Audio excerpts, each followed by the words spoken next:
문재인 대통령이 입국장 면세점 도입 검토를 지시한 이후 한 달여 만에 확정안이 어제 나왔습니다.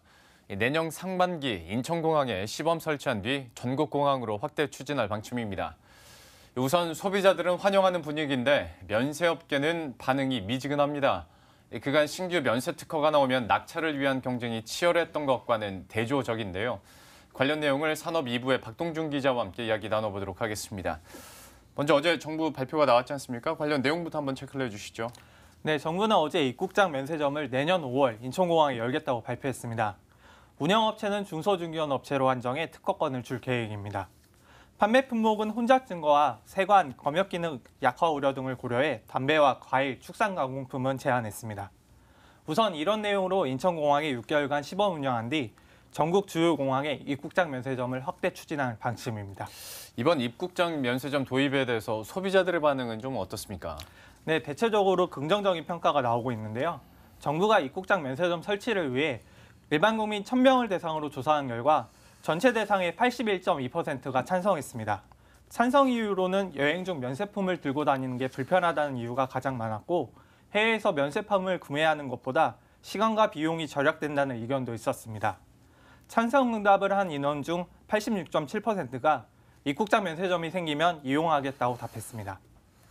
원래 그런데 신규 특허가 이렇게 나오면 경쟁이 워낙 치열했었잖아요. 근데 이번에는 분위기가 좀 다르다고요? 네, 이번에는 분위기가 많이 다른데요. 일단 신규 특허가 중소중견업체로 한정됐기 때문인데 면세점 매장 규모도 330제곱미터 내외로 출국장 면세점과 비교하면 많이 협소합니다.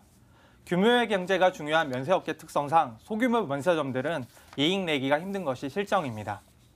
실제로 대다수의 중소중견 면세점들은 만성적자에 시달리다가 최근에는 임대료 부담에 공항 면세점에서 자진 철수하는 사례도 나오고 있습니다. 이런 상황 때문인지 한 중교 면세점 관계자는 이번 입국장 면세점에서 가장 중요한 것은 합리적인 임대료 책정이라고 강조했습니다. 이외에도 중소중견 면세점들은 이번 입국장 면세점 도입과 함께 중소기업 제품 판매 공간을 늘리는 것에 대해서도 걱정했습니다. 사실 언뜻 들으면 중소기업 제품 판매를 늘린다라는 말은 좋게 들릴 수도 있을 것 같은데 왜 여기서 걱정이 나오는 거죠? 네, 정부는 이번 발표에서 중소기업 명품관을 입국장 면세점과 출국장에도 설치해 운영하겠다고 밝혔는데요. 문제는 이미 출국장에서 영업 중인 중소면세점들이 중소기업 제품을 판매 중이라는 겁니다.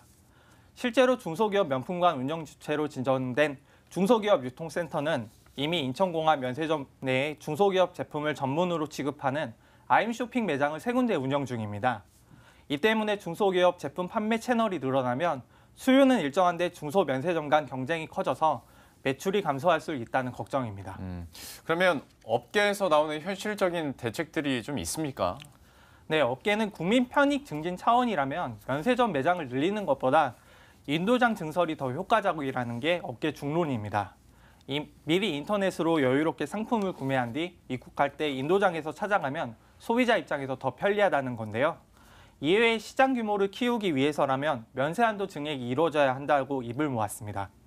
이분 입국장 면세점 도입 과정에서 면세한도 증액도 같이 놓아올 것이란 전망도 있었지만 이번에는 빠졌습니다. 현재 우리나라의 면세품 구매 한도는 1인당 600달러입니다. 이는 주변 국가인 일본 1,800달러, 중국 1,165달러에 비하면 낮은 수치입니다. 업계는 국민소득 수준이 향상된 것과 해외여행이 보편화된 점을 감안해 면세 한도를 높여야 한다는 입장입니다. 지금까지 박동준 기자와 함께했습니다. 고맙습니다.